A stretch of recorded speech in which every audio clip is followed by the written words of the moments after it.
جب D G S P R کی press conference آئی تو آپ کو یہ جگہ تبدیل کرنا چاہیے تھا.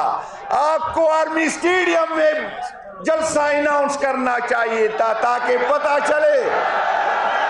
یہاں تو جتنے لوگ یہاں ہیں اتنے جو ہے باہر ہے. اور میری قیادت انشاءاللہ تعالی آئندہ کا عمل دیں گے.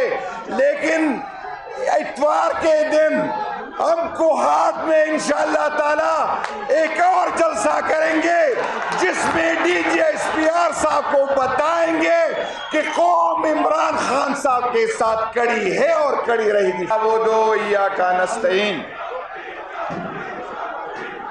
میں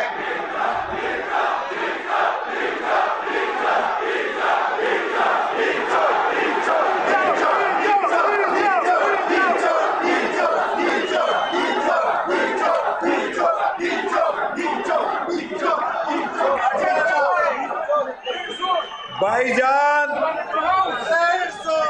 جو ہمیں ڈرانے کی کوشش کر رہے ہیں وہ دیکھ لے یہ لوگ ڈر گئے آپ سے. بھائی جان یہ آپ کی غلط فہمی ہے. آپ کی نسلیں ختم ہوگی لیکن عمران خان کا نام رہے گا. آپ جو بھی بیانیہ بنانے کی کوشش کر رہے ہیں وہ آپ کے منہ پہ مارا جائے گا انشاءاللہ تعالی. یہ مجھ سے پہلے جس طرح بات کی گئی ہے, یہاں کی اسٹیبلشمنٹ نے ہماری منتخب حکومت گرائی, پھر بھی ہم نے پاکستان زندہ آباد کا نعرہ لگایا, پھر بھی ہم نے پاک فوج زندہ آباد کا نعرہ لگایا, پھر بھی ہم حکومت کے ساتھ اس ملک کے ساتھ اس اداروں کے ساتھ کھڑے رہے. اس ملک کی اسٹیبلشمنٹ نے ہم سے نشان چینا, پھر بھی ہم جو ہے ملک کے ساتھ کھڑے رہے. اس ملک کی ریاست نے 26 نومبر کو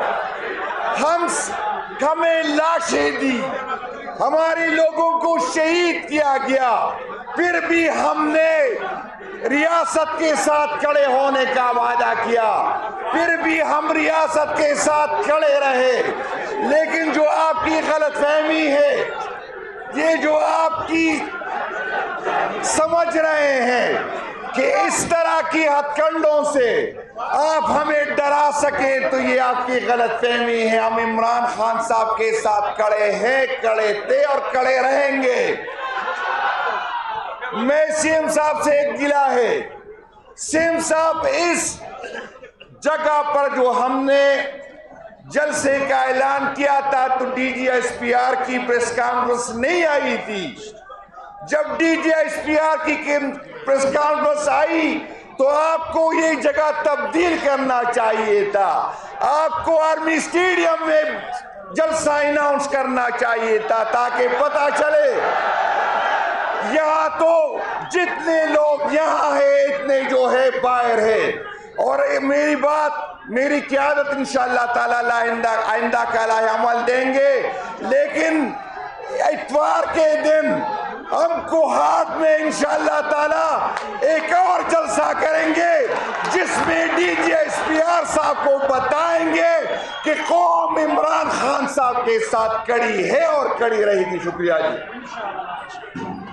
مجھے آپ کے نعروں کی آواز آنی چاہیے. زندہ ہے پشاور.